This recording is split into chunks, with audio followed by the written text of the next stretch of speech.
안녕하세요. 달리는 토끼입니다.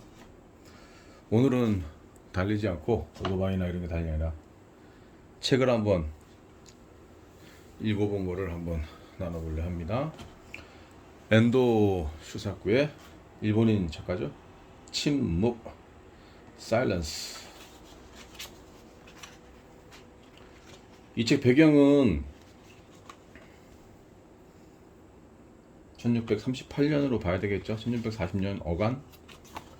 이때 이제 일본은 어떤 때냐면은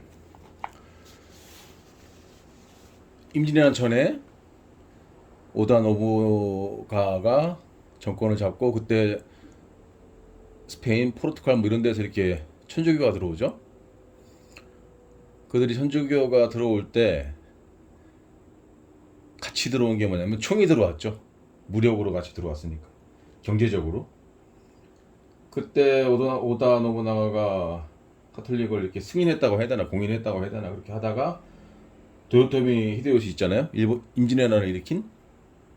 임진왜란은 1호9이죠. 1호9이 1592년. 그때 이제 도요토미 히데요시가 이제 박해를 하기 시작합니다. 천주교를. 그리고 나서 또 다음 정권은 도쿠가와 이에야스잖아요. 이 양반이 또 완벽하게 탄압을 하는 거예요. 그 정권이, 도쿠가와 이에야스는 아니겠지만 그 이어받은 사람들이. 그러면서 이제 일본은 완전히 카톨릭을 완전히 억압하면서 다 잡아 죽이는 그런 때로 가고 있을 때를 배경으로 한 책이에요. 주인공은 이제 카톨릭 로드리고라는 신부가 주인공이고요. 그 관점으로 이제 이 책을 이게 바라보는 거고요. 이노우에라는 일본 관리가 나오고요. 그 다음에 문제 이 페레이라 신부가 나오죠. 먼저 이 페레이라 신부는 로드리고 신부를 가르쳤던 교수였는데, 신학부 교수였는데, 먼저 일본에 가서 복음을 전하다가 이래저래한 이유로 배교를 하게 되죠. 그리고 우리 문제 이 인물 기치지로, 일본 평범한 신자였는데 배교를 거듭하면서 배교했다가 회개했다가 또 배교했다가 결국에는 로드리고 신부까지 팔아먹는 우리 신약선수의 유다 같은 그런 인물. 참 다양한 인간 군상이 이 책 안에서 나옵니다. 또한 역사적으로도 우리가 많이 새겨 들어야 할 의미 있는 장면들이나 이런 게 많이 나오죠. 어떤 걸 한번 읽어볼까요?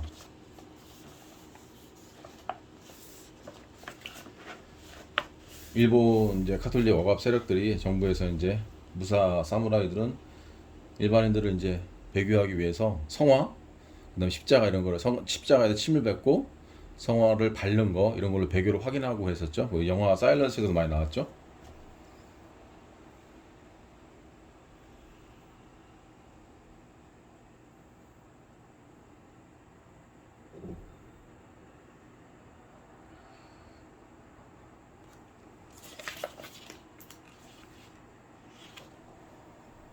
어떤 걸 한번 읽어볼까요?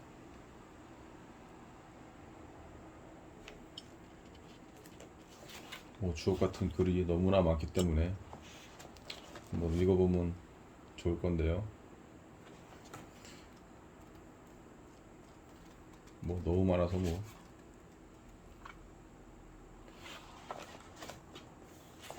지금 로드리고 신부는 계속 줄기차게 하나님께 질문을 하죠. 이런 상황에서 사람들이 죽어나가는 이 상황에서 자신도 배교를 해야 되는데, 네가 배교를 하면 저 백성들을 살려주겠다고 말하는 이노우의 일본 관리의 말에 결국은 배교를 선택하지요. 그때 이런 문구가 이 책에 계속 나와요. 밟아라. 성화를 밟아라. 나는 너희에게 밟히기 위해 존재하느니라. 밟는 너의 발이 아플 것이니 그 아픔만으로 충분하느니라. 엄청난 얘기죠. 예수님은 정말로 그렇게 말씀하셨을 것 같아요. 근데 우리는 그래도 그런 걸 배교라고 하죠. 로드리고는 배교하는 그 순간까지 하나님에 대해서 절규합니다. 왜 침묵하고 계시냐고. 이런 상황에서 왜 침묵하고 계십니까? 이렇게 계속 절규를 하죠. 이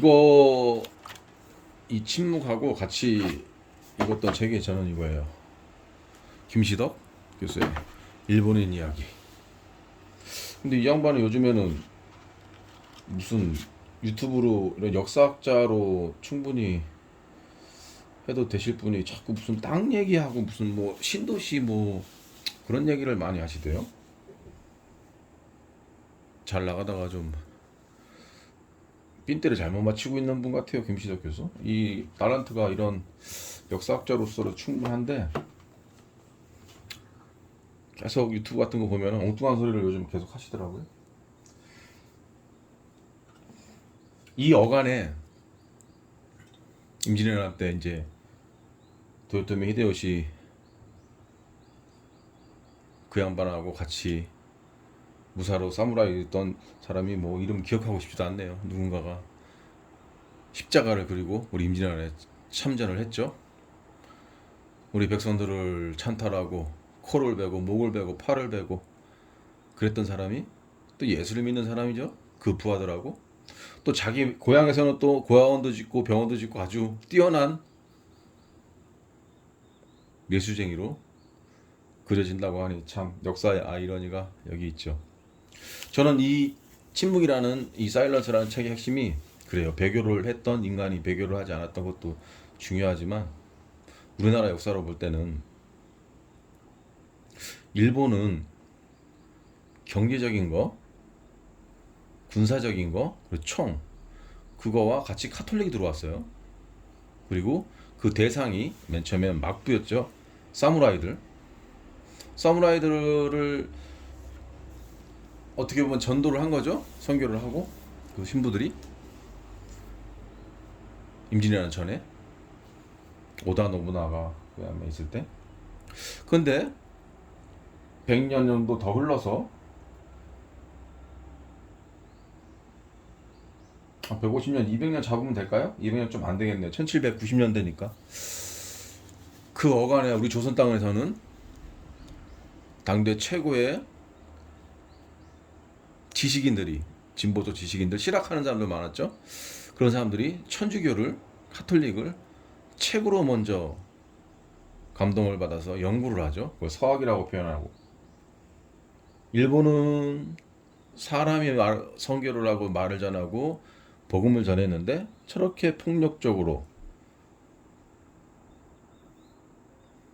변하고, 우리 조선 땅은 글로 먼저 왔죠. 학문으로 먼저 왔죠. 그걸 연구를 했죠. 당대 최고의 지식인과 가문의 사람들이 왜 그 서학을 받아들이고 연구를 했을까요? 일본은 새로운 세상을 보지 못했던 것 같아요. 이 복음으로. 그냥 거기서 멈춰졌던 것 같아요. 경제적 이득 아니면은 조금의 복음의 그런 변화됨 그런 거 조금 있었다고는 하지만 뭐 20만 명까지도 얘기하던데 그때 지금은 뭐 완전히 뭐 거의 사그라들었죠. 일본이 불교 국가라고 봐야 되죠. 무신 국가고. 조선 땅은 우리 선조들이 그렇게 많은 순교를 당하면서도 지켰던 게, 우리 조선의 복음은 새로운 하나님 나라, 새로운 세상을 봤던 것 같아요. 그 시간, 그 시대가. 그래서 저는 개신교 신자임에도 불구하고 성지순례 이런 거 다니는 거 보면은, 성지순례 어떻게 보면은 거칠게 표현하면 천주교에 관련된 순교 성지잖아요. 저는 초대교회 같은 거나 이런 거를 연구를 하고 있고 또 희년에 대해서 연구를 하고 있으니까 아무래도 공부를 하다 보니까 초기 기독교, 초기 우리나라 천주교 요거로 공부하게 되더라고요. 왜냐면은 그때 당시 우리 조상들이 봤던 하나님 나라, 새로운 세상이 무엇이었는지 궁금했기 때문에 그때를 이제 공부하다 보니, 희년을 공부하다 보니 그때도 같이 연결이 돼서 많은 기대성 같은 학자들이 나오잖아요. 뭐 우리는 뭐 그 분을 잊을 수가 없죠. 정약용 그 형제들이 있잖아요. 지금 책을 하나하나 나누려고 하는데, 뭐 침묵 저거는 뭐 굳이 뭐 일본 얘기니까 굳이 별로 크게 뭐 관심은 없고요, 솔직히. 근데 이런 책들 같이 보면 너무나 좋은 책들이 많죠. 일단 이건 뭘까요? 다산 정약용 평전. 박성무 씨, 우리나라 뭐 최고의 이거 연구가죠? 정약용 선생님 연구자. 그리고 이건 뭘까요? 제가 그때 휘년 공부하다가 같이 공부하게 된 다산 정약용의 투지개혁 사상. 이런 지금 팔란가 모르겠습니다, 이런 책. 그리고 이건 뭔가요? 자산어보. 정약전이죠? 정약용의 형이죠? 한문은 아닙니다. 한글이에요. 얼마 전에도 이건 뭐야? 이건 뭐 여기 들어가 있나? 영화로 봤었죠? 이 영화 보셨나요? 자산어보. 그 다음에 문제 이 책입니다. 주교요지. 정약종 1760에서 1801년. 한글본이고 영어본도 있는데, 조선 사람이 처음으로 썼던 천주교 교리서예요. 한글로 만든.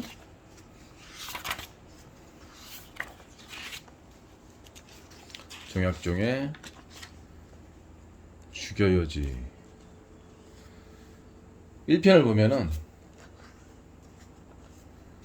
인심이 스스로 천주 계신 것을 아느니라. 만물이 스스로 나지 못하니라.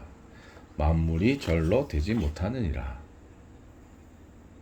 사람이 반드시 천주로 말미암아 나오니라. 근데 이게 뭐냐면, 정약종 선생님이 보면은 형제들 중에서 가장 늦게 이 신앙을 접했잖아요. 신앙을. 그러고 나서 가장 진하게 믿고 전부 다 죽었어요. 정약종의 가족, 아들, 아내 싸그리 다 죽었어요.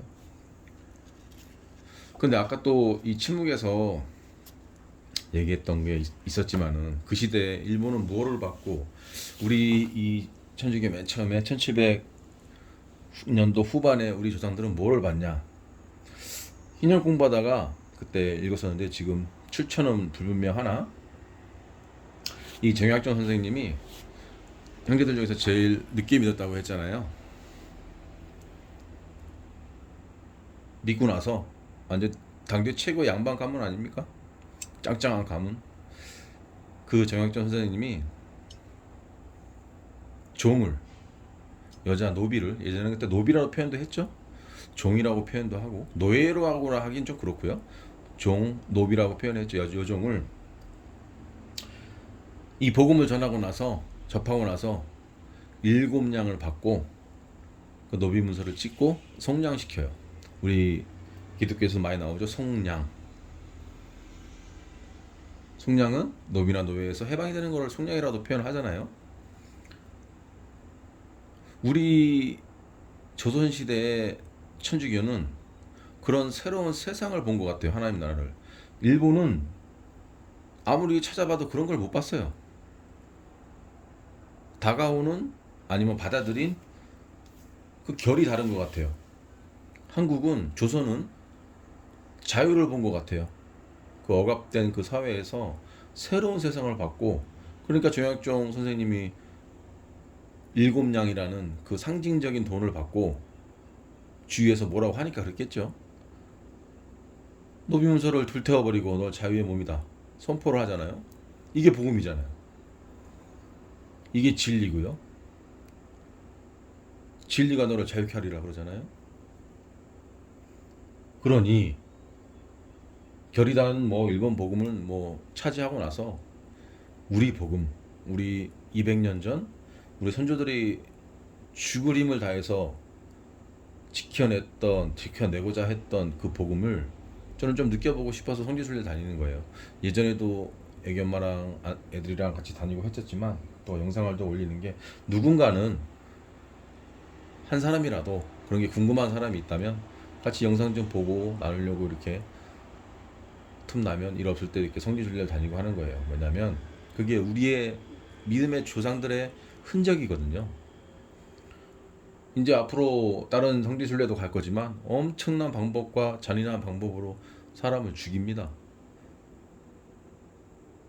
뭐 일본만 그렇게 많이 죽인 거 아니에요?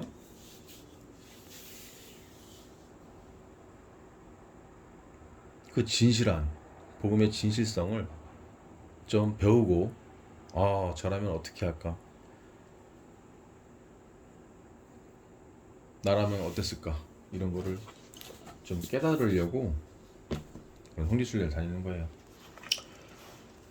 또 여기 또 책이 또 있습니다. 이거 언제 다 읽고 이런 걸 나누죠? 이것도 아주 멋진 책이 여기 있죠? 파란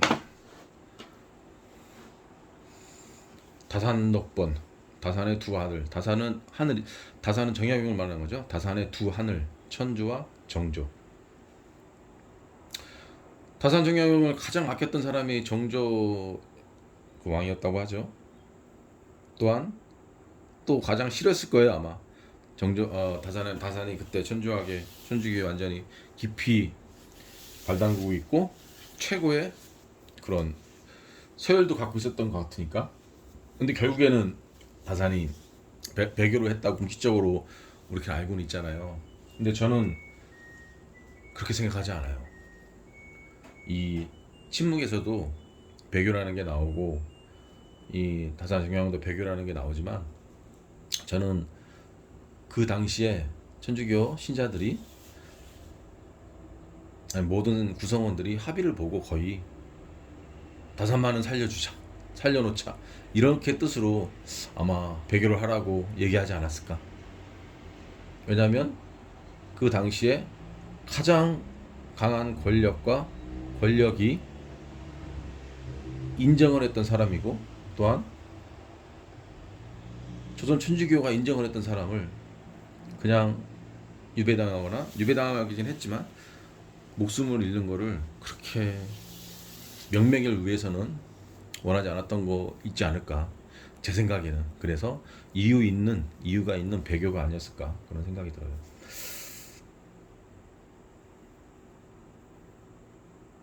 되게 이게 제 책 재밌습니다. 이거 이렇게 표시에도 나오지만 두 개의 물결이잖아요. 하나는 정조, 하나는 하나님. 두 하늘이 같이 있던 그 시대였잖아요. 그때는 인정할 수가 없죠. 어떻게 해야 되나 그러면 다 죽여야죠. 권력은 다 죽여야죠. 그렇기 때문에 그렇게 많은 고난과 핍박을 당했겠지요.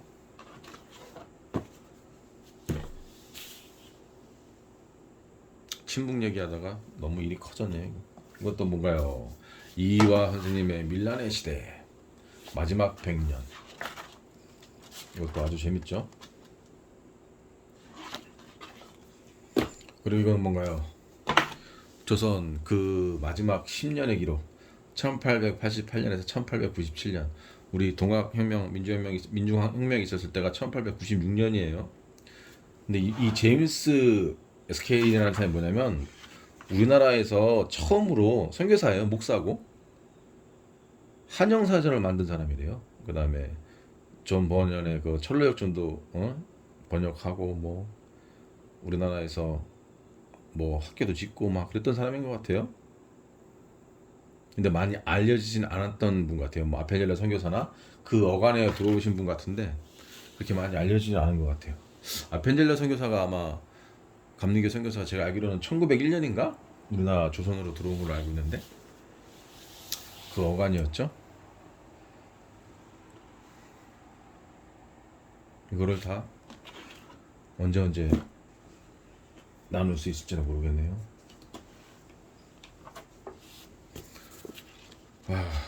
이 사일러스 이거 읽다가 여기까지 와버렸네. 이게 커졌네 이거.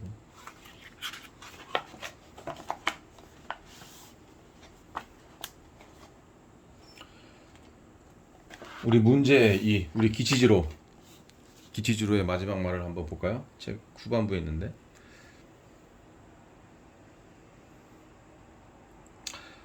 기치지로의 말입니다. 저는 신부님을 팔아넘겼습니다. 그 로드리고 신부를 팔아넘겼죠. 성화에도 발을 올려놓았습니다. 기치지로의 울먹이는 소리가 이어졌다. 이 세상에는 말입니다. 약한 자와 강한 자가 있습니다. 강한 자는 어떤 고통이라도 극복하고 천국에 갈 수 있습니다만 저같이 천성이 약한 자는 성화를 밟으라는 관리의 고문을 받으면 그 성화 위에 나도 발을 놓았다. 그때 이 발도 움푹 들어간 그분의 얼굴 위에 있었다.